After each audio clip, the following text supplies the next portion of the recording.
Bienvenue à tous, n'oubliez pas de vous abonner pour retrouver tous les jours une nouvelle vidéo résumant l'actualité automobile en quelques minutes et tous les samedis, l'intégrale de la semaine. C'est parti! Sur le site de notre partenaire Caroom, nous apprenons que la maire de Paris occupe encore l'actualité, s'attaquant une fois de plus aux automobilistes. Après avoir passé la majorité des rues de la capitale à 30 km/h, le nouveau projet de la ville mené par Anne Hidalgo est de réduire la vitesse sur le périphérique à 50 km/h. Actuellement, l'axe autour de la ville de Paris est limité à 70 km/h. Il semble clair que la réduction de vitesse sur le périph' est justifiée par l'écologie. Cependant, cette décision ne devrait pas faire l'unanimité.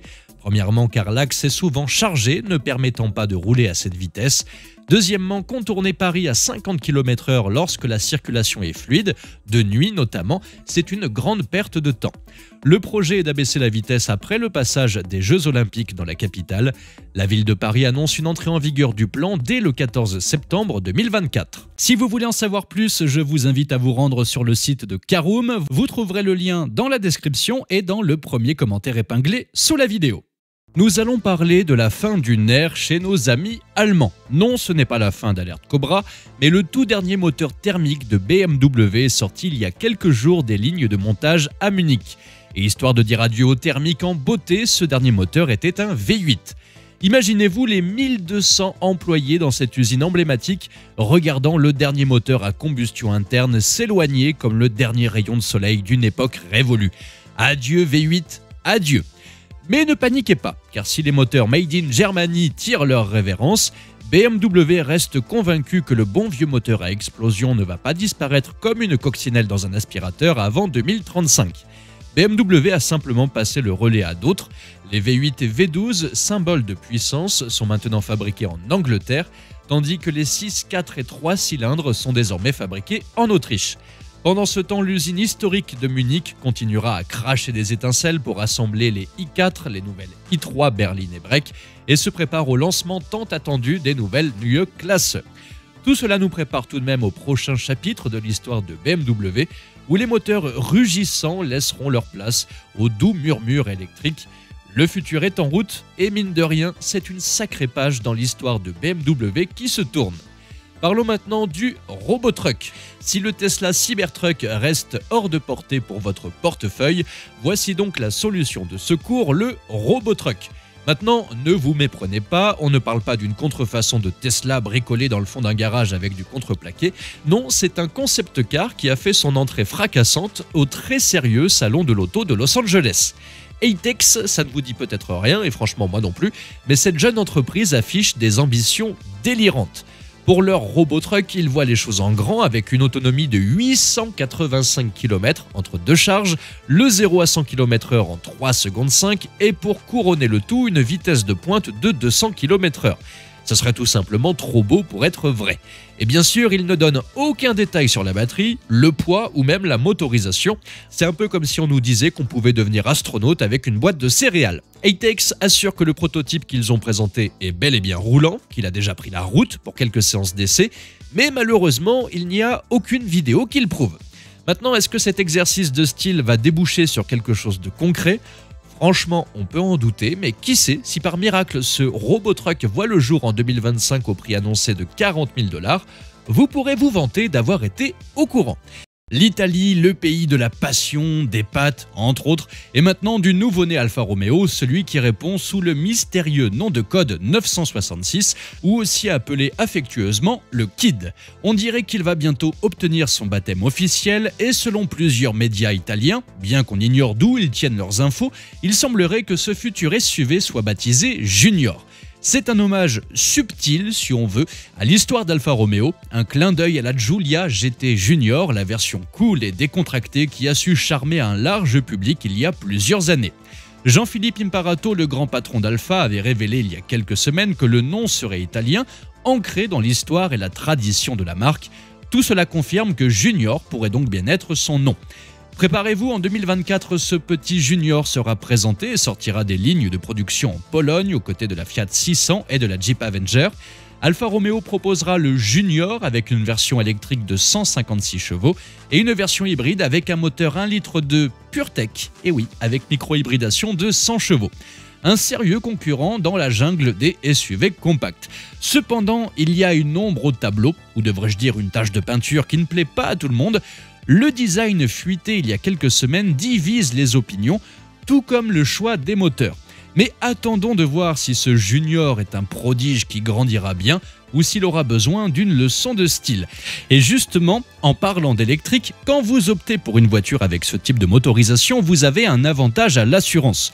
Depuis 2021, les propriétaires d'électrique profitent d'une exemption de la taxe spéciale sur les conventions d'assurance, la TSCA. Cet avantage devait prendre fin au 31 décembre 2023. Mais bonne nouvelle, le cadeau est prolongé en 2024 avec une remise totale pendant 12 mois. Puis, comme tout cadeau de l'État, il diminuera de 50% l'année suivante et finalement, adieu l'exonération la troisième année. Pour ceux qui ont déjà plongé dans le monde électrique en 2023, vous aurez droit à 50% de remise de la TSCA en 2024, puis plus rien. Et pour les pionniers de 2022, fini les cadeaux.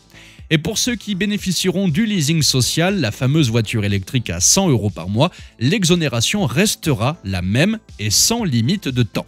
Pour mettre les choses en perspective, d'après plusieurs études, cette exonération permet d'alléger la prime de 12 à 15% sur une formule tout risque et même 25% sur une formule hôtière. Attention toutefois, l'exonération n'empêchera pas les hausses de prix en 2024. On parle d'une hausse estimée entre 4 et 5%. Nous allons parler d'une marque qui monte en flèche plus vite que ma pression artérielle après un triple espresso. Cette marque, c'est Skyworth et qui nous vient d'où? Tout droit de Chine, évidemment. En fait, Skyworth, c'est la progéniture de Skywell, une entreprise qui fait des voitures depuis 2017. Et Skyworth n'est clairement pas là pour plaisanter. Ils viennent de dévoiler la Skyhome, un concept car qui donne un avant-goût de la version de série à 90%. La Skyhome est une grande berline électrique et si on ne connaît pas encore ses dimensions ni son CX, on peut imaginer qu'il ne sera pas trop mal avec ses rétroviseurs qui sont en fait des caméras et des poignées de porte qui se fondent dans la carrosserie et pour couronner le tout des jantes qui sont plus aérodynamiques qu'un chauve. Si la face avant n'est pas spécialement des plus réjouissantes comme la plupart des nouvelles voitures, la poupe quant à elle est plutôt réussie. Elle peut même faire penser à un des postérieurs les plus beaux de l'histoire, à savoir celui de l'Alfa Brera. Mais le plus impressionnant est à l'intérieur. La Skyhome se part d'un tableau de bord qui ressemble à un écran de cinéma IMAX. Le volant est évidemment inspiré du yoke de Tesla. Et pour les passagers arrière, vous avez le choix entre de petits écrans dans les sièges ou un écran géant qui se déploie du ciel de toit. Bien sûr, on n'a pas encore les détails pratiques, comme la taille du coffre ou les options de personnalisation, mais une chose est sûre, elle est dotée de l'intelligence artificielle selon le communiqué de presse. On espère juste qu'elle ne deviendra pas plus intelligente que nous et ne prendra pas le contrôle du monde. Côté technique, 2 ou 4 roues motrices, au choix. La version la plus musclée affiche 460 kW, soit 625 chevaux. Le 0 à 100 est plié en 3 secondes 5 et concernant la charge, la marque promet de récupérer 490 km en 10 minutes. Bien sûr, on ne sait pas encore combien de temps elle peut tenir sur une seule charge, ni la taille de sa batterie, mais on sait que la Skyhome fera son entrée officielle en Chine au deuxième trimestre de 2024. Quant au prix, c'est encore un mystère. En tout cas, cette chinoise pourrait bien vous surprendre plus qu'une fin de saison de Game of Thrones. Une fois n'est pas coutume, parlons utilitaire avec le tout nouveau Renault Master. Celui qui prend la relève après que l'ancien ait rendu son tablier après 14 ans de service. Renault a mis les petits plats dans les grands pour cette révélation. À l'intérieur, la planche de bord courbée se referme autour du conducteur, mais le Master ne se contente pas de revoir son intérieur ou son design. Non, il veut fendre l'air avec style. Avec un capot court et haut perché, un pare-brise incliné et ses rétroviseurs retravaillés, ce Master est un as de l'aérodynamisme selon Renault. Il sera disponible en thermique et électrique. Pour les amateurs de diesel, vous aurez le choix entre 4 puissances allant de 105 à 170 chevaux et une nouvelle boîte automatique à 9 rapports sera de la partie. Nous retrouverons également 2 motorisations électriques de 96 ou 105 kW avec des batteries de 40 ou 87 kWh. Cette dernière pourra parcourir plus de 400 km avec une recharge rapide en 130 kW en courant continu. Les versions électriques et thermiques seront disponibles au printemps prochain. Notez également qu'une version hydrogène de ce nouveau Master sera proposée en 2025. En tout cas, voilà un utilitaire qui donne presque envie de devenir livreur ou artisan. Préparez-vous à plonger dans le monde du Cybertruck de Tesla, un pick-up électrique qui a fait sensation bien avant même de toucher le bitume. Quelques jours avant la présentation officielle, quelques clichés jusqu'ici jamais vus viennent de fuiter. Depuis que ce monstre futuriste a été annoncé il y a 4 ans, Tesla gardait tous ses secrets, autonomie, taille de la batterie, performance ou encore tarif. Pour l'instant, on ne sait encore rien. Mais jetons un coup d'œil depuis le siège passager où nous avons l'impression de prendre place dans le cockpit d'un vaisseau spatial. Un écran central vaste comme le Grand Canyon et un volant qui n'est ni tout à fait rond ni tout à fait un yoke. C'est un peu comme si Tesla avait fait un cocktail entre les deux avec un méplat en bas et en haut très prononcé. Reste à voir si ce volant hybride sera pratique à l'usage. Et parlons de l'interface graphique, on nous montre quelques détails, on remarque que les suspensions sont pilotées ainsi que la couverture du coffre arrière, et pour les petits détails, le coffre avant, Frunk pour les intimes, cache une inscription Cybertruck en relief. On nous promet un événement épique le 30 novembre prochain à la Gigafactory d'Austin où quelque chose d'énorme est sur le point de se produire au Texas, le futur sur 4 roues, ou du moins c'est ce qu'on nous promet. Cela dit, on peut regretter l'absence de 3e place à l'avant, contrairement à ce qui avait été annoncé sur les premiers prototypes. Le Cybertruck ne sera donc qu'un strict 5 places. Pourtant, vu la largeur de la coudoir, il y avait de quoi y glisser un popotin. Bon, peut-être pas un popotin américain, effectivement. En parlant de 3e place à l'avant, on en sait un peu plus sur le futur multiplat. Fiat a décidé de faire revivre ce fantôme du passé, mais ce ne sera pas une simple réplique de l'icône des années 90. Non, Fiat a décidé de transformer ce monospace en un SUV qui va vous faire dire « Mais où est passé le bon vieux multiplat et le boudin et les 3 sièges à l'avant ?» Selon la presse marocaine, bien au courant, car le nouveau Fiat 600 multiplat prendra vie dans l'usine Stellantis de Canitra près de Rabat, il partagera ses gènes avec les futurs Citroën C3 Aircross et Opel Frontera. Comme ses cousins français et allemands, le Fiat 600 multiplat accueillera jusqu'à 7 passagers, répartis avec soin sur 3 rangées de sièges. Adieu donc les 6 places réparties sur 2 rangées malheureusement. Le Fiat 600 multiplat prévu pour 2025 empruntera les motorisations thermiques micro-hybridées de 136 chevaux, ainsi qu'une version 100% électrique de 136 ou 156 chevaux. Avec ce futur multiplat, c'est comme si Fiat avait décidé de donner un lifting à votre vieux prof de maths et maintenant il fait du skateboard et écoute du rap. Sauf que finalement, on l'aimait bien ce prof de maths avec son boudin, son look un peu décalé et sa salle de classe organisée de manière un peu originale. Préparez-vous à dire au revoir à une légende automobile. Audi a annoncé que le rideau était tombé sur le spectacle de l'Audi TT, mettant fin à une carrière qui a débuté en 1998. Comme une étoile filante dans le ciel automobile, la TT a brillé de 1000 feux avec son design frais et audacieux, même si, soyons honnêtes, elle n'a jamais été la reine de la piste. Elle a toujours été un peu comme cette cousine excentrique dans une famille de sportives avec les Porsche Boxster et Cayman qui se pavanaient, ou encore la BMW Z4. Le dernier acte de ce drame automobile a eu lieu dans l'usine hongroise de Győr, où le tout dernier exemplaire de la TT est né pour la dernière fois il y a quelques jours. En 25 ans de carrière, la TT a parcouru les routes avec style, même si ses qualités dynamiques n'ont jamais vraiment éclipsé celles de ses comparses. Pourtant, elle a trouvé preneur 662 762 fois pour être précis. Maintenant, du côté de chez nous, en France, il reste une 60aine de TT en stock. Vous pourriez être l'heureux propriétaire d'un morceau d'histoire automobile, ou vous pourriez simplement attendre que la TT fasse son retour en version électrique. Les rumeurs circulent, les murmures électriques se font entendre dans les couloirs sombres de l'industrie automobile. Est-ce que la TT renaîtra de ses cendres tel un phénix branché sur secteur? Seul le temps le dira. En attendant, adieu TT, que tes moteurs rugissants résonnent dans les mémoires comme le doux bruit d'un verre de champagne qui s'éclate en un toast d'au revoir. Salute! Enfin, auf den Wohl. On continue toujours dans la joyeuseté avec une autre mort, celui du trophée Andros. Une épopée glaciaire qui a secoué les hivers du sport automobile français et qui tire sa révérence. Et oui, le trophée Andros, ce rendez-vous givré qui a réchauffé nos cœurs de fans pendant 3 décennies, notamment grâce au vin chaud, va fondre comme neige au soleil après 35 éditions. Depuis 1990, plus de 2000 pilotes emblématiques ont tracé leur chemin à travers ce paysage blanc, avec 20 constructeurs en lice et plus de 350 courses qui ont fait vibrer la glace.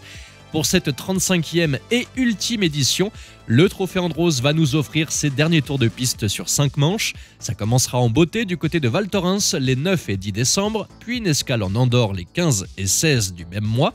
Après une pause de 4 semaines, le temps de s'empiffrer de bûches de Noël en famille et surtout de les digérer, l'action reprendra à Isola 2000 les 12 et 13 janvier, ensuite à Lens-en-Vercors les 19 et 20 janvier, avant la finale à Superbès le 27 janvier, comme un bouquet final dans le ciel étoilé de la compétition. Max Mamers, le créateur du Trophée Andros, nous dit que c'est peut-être la fin de cette aventure glacée, mais il ne ferme pas la porte à une nouvelle odyssée sur la glace. Peut-être qu'un jour, un autre championnat surgira, adapté aux nouvelles conditions de glace et à l'évolution des goûts du public. C'est une page d'histoire du sport automobile français qui se tourne, mais qui sait ce que l'avenir nous réserve? Et enfin, qui aurait pensé que faire clignoter des phares de manière synchronisée deviendrait une compétition acharnée? Sans doute Elon Musk et les heureux possesseurs de Tesla. Car voici une chose aussi drôle et utile que de vendre des glaçons en Antarctique. En effet, le club finlandais Tesla vient de pulvériser le record du plus grand rassemblement illuminé de voitures. Oubliez les feux d'artifice, cette fois-ci c'est un spectacle électrique qui a illuminé le ciel nordique. Imaginez-vous au son d'une douce mélodie de techno nordique, 687 Tesla se sont mis à clignoter en parfaite harmonie. Cette prouesse a permis à nos amis finlandais de décrocher le record du plus grand light show Tesla, un titre qui était jusqu'à récemment dans les mains d'une communauté allemande. Les propriétaires de ces Tesla ont été motivés par des récompenses. En effet, s'inscrire à cette symphonie de lumière permettait de recevoir l'équivalent de 185 € en chèque cadeau sur la boutique Tesla finlandaise, d'essayer la nouvelle Model 3 ou encore des pneus Michelin tout neufs. Le jour J, les Tesla se sont alignés sur un immense parking à la périphérie d'Helsinki. Le programme lumineux a été déclenché et le spectacle a commencé. C'était impressionnant, certes, mais connaissant la communauté Tesla, rassembler encore plus de voitures pour ce défi ne sera probablement pas bien difficile. D'ailleurs, il serait marrant qu'une chaîne portant le nom d'Octane se mette à organiser ce genre d'événement, non? Et vous pensez-vous que la fin de l'Audi TT, du Trophée Andros et de ces rassemblements de Tesla festives marque véritablement la fin d'une époque et le début d'une autre? Dites-moi ça dans les commentaires. Merci à tous d'avoir suivi cette nouvelle vidéo. N'hésitez pas à vous abonner, à activer la cloche des notifications pour être sûr de ne rien louper, liker, partager et vous pouvez également venir nous rejoindre sur notre compte TikTok. Ciao!